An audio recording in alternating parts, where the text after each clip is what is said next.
Get ready for success. Leadership Strategies for Women is a show dedicated to providing practical and valuable strategies for emerging women leaders of today.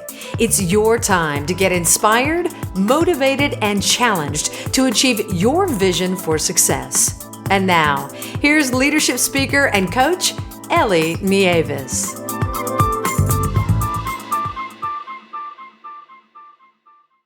This is the Leadership Strategies for Women podcast, and I'm your host, Ellie Nieves. I'm the founder and president of Leadership Strategies for Women, where I develop seminars and webinars to help high-achieving women show up, speak up, and step up in their careers. To learn more, please visit my website at leadershipstrategiesforwomen.com, or you can follow the Leadership Strategies for Women pages on Facebook, Twitter, and Instagram. Here to talk to us about being focused forward by shifting the atmosphere is Dr. Valerie Mason-Cunningham. Dr. Mason-Cunningham is a diplomatic, dedicated, and respected business leader recognized for leading and inspiring people to deliver excellence. Valerie enjoyed a very successful career at Xerox Corporation for 38 years with progressive leadership and management experiences. Prior to her departure, she held the vice president of channel marketing for North America operations. And today she is an executive leadership and life coach and a strategic consultant.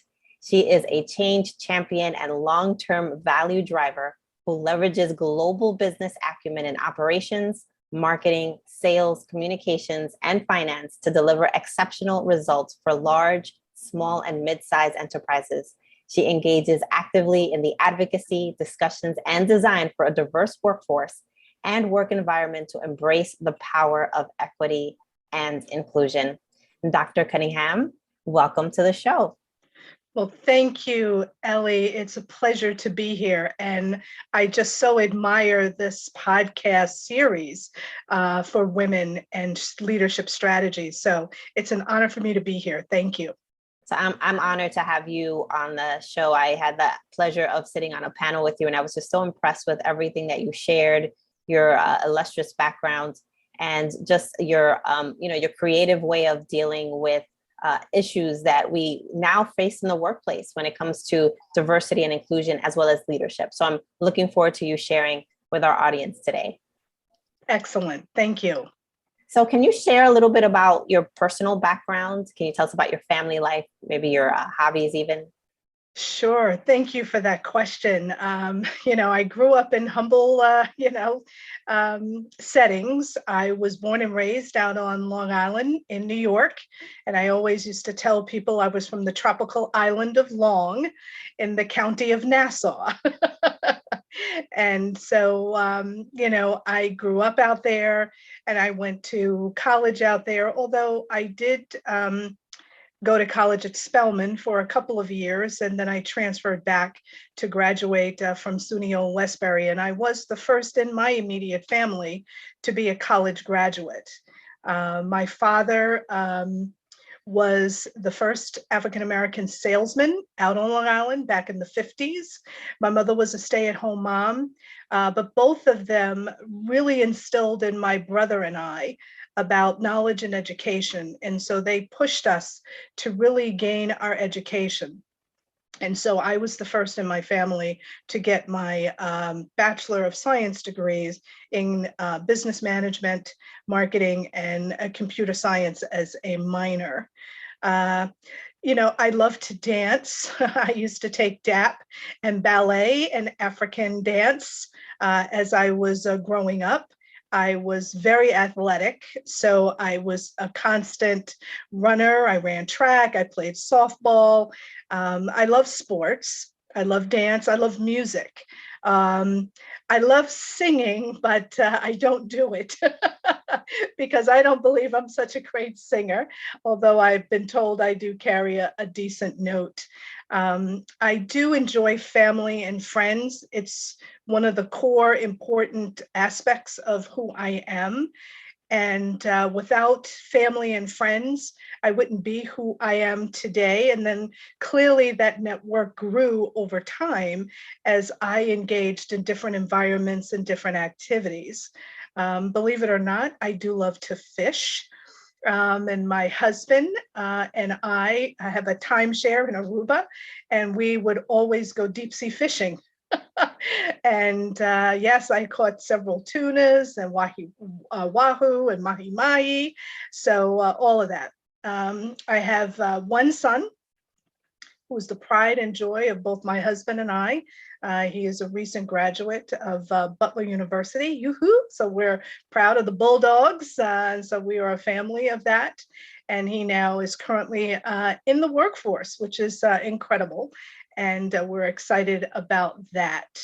Um, what else can I tell you about my background and hobbies? I guess, family get-togethers is important as well. And the pandemic has put a strain on it, but I will say this, we took advantage of the technology in Zoom, and we would have different family get-togethers, different celebrations, so that we could stay at least connected to one another, because that's so important. And the knowledge of, sharing in my experiences in college, both at Spelman and at SUNY Westbury, really launched me into my womanhood, I would say. Really, understanding that sisterhood was so important when I was at Spelman. And I didn't realize it, but I had it with my girlfriends next door to me, across the street, or up the block from me, or the house behind me. And it was because of those ladies, those girls at the time, that pushed me to, be a high achiever, and always wanting to showcase the fact that I could do one up on them, or things of that nature. So I do have a competitive nature as well. But, sharing my gifts and talents is now what I love to do. It's my passion. It is what I know I have to do. And so with all of my experiences, the trials and the tribulations, the good, the bad, and the ugly, now I'm looking at being the managing principal of my own executive coaching and life coaching business called Pride Matters. And Pride stands for Personal Recognition in Delivering Excellence. And I want to help women specifically, but I'm open to all that are in the curious and stuck zone of what they want to do and what's their next steps. And I want to help them to curate their experience map such that they can understand the power of the influence that they can bring and the impacts that they can make. That's always inside of you, but you just need somebody else to help you pull it out. And so this is what I'm here for. That's great. That's great. I know already that you're going to help so many people. And you had such a successful career in corporate America. So what was it when you left corporate America that triggered that desire for you to be an executive leadership coach? Well, I tell you, coming up in corporate America in the early 80s, I started actually in 80, where there weren't a lot of women leaders, and especially not women of color or Black women. And so coming up through that era of affirmative action and balanced workforce, really, I had those mentors and sponsors that looked like me, because our company Xerox was progressive at the time. They were one of the few that really started to understand that this notion of diversity was not just a check mark of a program to do and just have a couple sprinkled throughout the organization. But what they clearly understood is that talent meant business results. And that was a driving force. And being a part of that movement and having those brothers and sisters helping me, I knew that I had to turn around and help those coming after me with the knowledge and the experiences that I had gained. And so now leaving corporate America, and actually when I was a part of corporate America, I was always reaching out to women and men of color to just help them understand how to navigate through these waters, and be able to have confidence and be intentional about what you want to do and how you want to grow. And so I had always coached, I had always counseled, I had always been a strategic advisor, a sponsor, and a mentor. And so, what better way to continuously reinvent myself going after my 38 years, but to be an executive and life coaching arena? So, that's what drove me to it. So, what are some of the challenges that you faced as you were coming up in corporate America? You talked about it a little bit, but can you expand a little further? Yeah, sure. I mean, actually in life, there's neither problems or challenges, there's only opportunities. Um, but there are some bumps in the road. And as Steve Harvey would say, the road to success is always under construction. So that does lead to challenges and or bumps in the road. I guess, there were several where, I would be the only female. And then on top of that, the only Black female in the room. And it was particularly hard to get yourself interjected into the conversations because it wasn't like they were so welcoming. And I don't know that it was so intentional versus it was just kind of like, I wasn't one of them. And so that's how I took it. So I just kind of forced my throat, throttled my way through to ensure they knew I was here and that I'm not going away. And that I ensured that I was a student of knowledge and study so that when I went to those meetings or those situations, that I at least understood what the language was that they were speaking, what it was they were talking about, so that I could be knowledgeable and not just a talking head in those networking or meeting environments, but always understood that what I had to say had to be credible, because you would definitely get 15 lashes versus maybe one lash for others just based upon who I was. I also think one of the challenges was when I had my son. I had my son pretty much mid-career.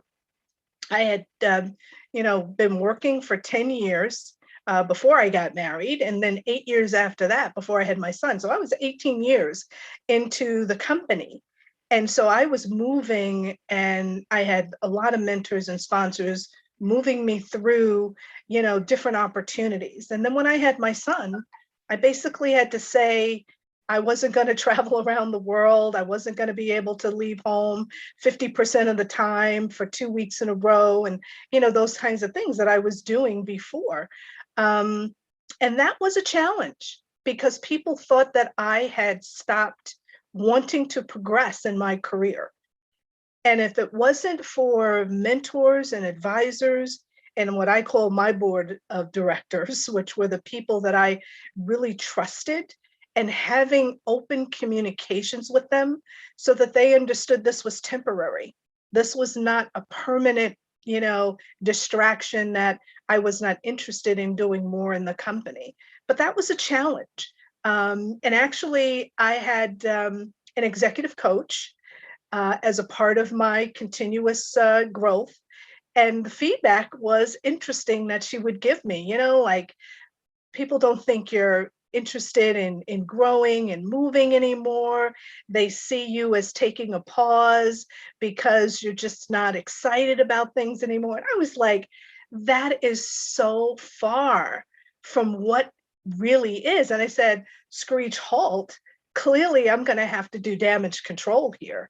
And I'm going to have to work with whoever the influencers are, my mentors and advisors, to really explain what I'm doing so that they can understand that I am reinventing myself because I have a certain situation that I'm going to tend to. And then it became more respected. People respected the fact when I would say, you're calling me and I'm on the baseball field. I'm watching my son's game, but I'm happy to take your call because he's not at bat. But as soon as he goes at bat, understand I'm putting you on hold. And conversations like that. But those were extreme challenges. And, I guess I was also very fortunate in having people tap me on the shoulder to give me some insights on the hallway chatter that absolutely could mess up one's career. And don't make any mistake that people's perceptions become their reality. Now, you can't change everyone's perception, but what you can give them is a neutralization of that perception so that it doesn't deter them or you from making progress. And sometimes it takes a little bit of an extra effort to have conversations with those people in order for you to progress accordingly. But that open communications was the key to ensuring that I could continue to progress once I was able to, from my perspective, not someone else's. That's wonderful. You've shared some really great leadership strategies based on your experience. And as some of our listeners are currently in that phase in their careers where they want to take their careers to the next level, what kind of advice do you have for women who have diverse backgrounds or women of color who want to get to the next level in their careers? What kind of actions should they take? First and foremost, perform in where you are. Make sure that you are performing against the goals and objectives that are given to you. And make sure you have advisors and mentors, people that have influence over not only your movement and growth, but they can influence other decision makers for the movement and growth of you. And be open and honest about what it is that you may be struggling with. Go ask, go find the people that are doing it and ask them the questions. Be curious and learn from that. Be a constant learner, because that is the power no one can take away from you, your knowledge. Build that knowledge at every level that you participate in. And what's interesting is experiences matter. So understand when you do something, whether it is a direct growth potential or it's a sideways growth potential, understand the value of the experience that you're gaining from that, because that makes you different than what the next person will do. And you want to be able to articulate that in a very strong and confident manner. When you have challenges, though, reach out to those people you trust and then trust the process. But at the end of the day, every day is not going to be sunshine. So you want to just make sure that you have the right tools in your tool bag that can help you get through those storms, because at the end of the storms are the rainbows. And in every rainbow, there's something at the end that's going to be a treasure that you will forever hold. And so be patient with yourself. Definitely know your worth. Don't let anybody take that away from you, but also be able to articulate it so others, when you're not around, can also expand upon your values that you bring. Because it's really those conversations when you're not in the room that you want the people who are having those conversations to say what you know is true about you.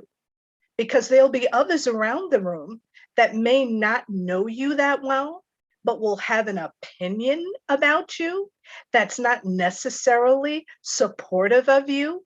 And someone else around the table may say, no, that's not how I see it. And be able to challenge that thinking and give crisp descriptions of why that's not true because of the conversations you've had with them. Those are the key aspects in order to ride this train because it's a journey. It's a journey and it's a learning journey, and it's all not going to go right. But when you feel like it's not right for you and the environment is not conducive for you, then you need to check it and say, maybe this is not for me. And sometimes we have to make those decisions too, because it doesn't help if it's not good for you. It won't be good for anybody else, because that energy will definitely attract the wrong kind of perception energy, and it won't be helpful to you. Does that make sense? Absolutely. That's great advice. Thank you for sharing that. So what's next for you professionally? Right now, Ella, I'm taking it one day at a time. I am a very spiritual woman. I am grounded in my faith, and I do talk to God every day, and He leads me through what I need to do. I'm going to be constantly giving back. This coaching opportunity, this facilitated learning that I'm also engaged with another partner of mine in another business called Mason and Rice.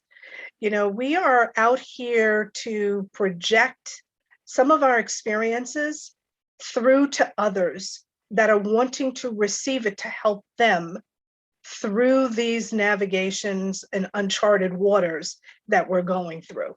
So we're all the vessels that are now rising up, and their new fleet of ships. And I said this to my Mercy College Business School graduating class when I was their keynote speaker for their commencement. I said to them, there's a new fleet of ships rising up through this pandemic. And those fleet of ships are going to be directed by the vessels of leadership, entrepreneurship, friendship, mentorship, and so many others. And so this is my passion, just to keep rising up as far as I can go. I serve as the board chair of Volunteer New York right now. So volunteering is a passion of mine. I love to give back in that regard as well. I also serve on the board of Mercy College because college to career is a very important piece for me as well, because you need to understand this navigation from college to career. And then when you get into your career, that navigation. I've been through that. I want to give back through my wisdom and experiences. And lastly, I do serve on the executive committee of the Urban Resource Institute as part of the Friends of URI, which is all about domestic violence. So I will continue to do these things, Ella, and working on my business. But more importantly, I want to be able to see some of my mentees that I have, some of the women that I'm coaching right now. I want to see them continue to flourish and grow. And if anything, as my mother would say, if I can just help one person, then my living has not been in vain. That's beautiful. So how can our listeners get in touch with you? Well, the best way to get in touch with me is via email. It's Valerie, Valerie, at Pride Matters LLC. That's PRIDEMATTERS LLC.com. And I'm happy to respond, and hopefully I can help someone in my listening audience right now. Great. Valerie, thank you so much for taking the time to talk to us about being focused forward. We really appreciate you. Thank you so much. It was my pleasure. Take care. And to all of our listeners, thank you for tuning in. Until next time, God bless.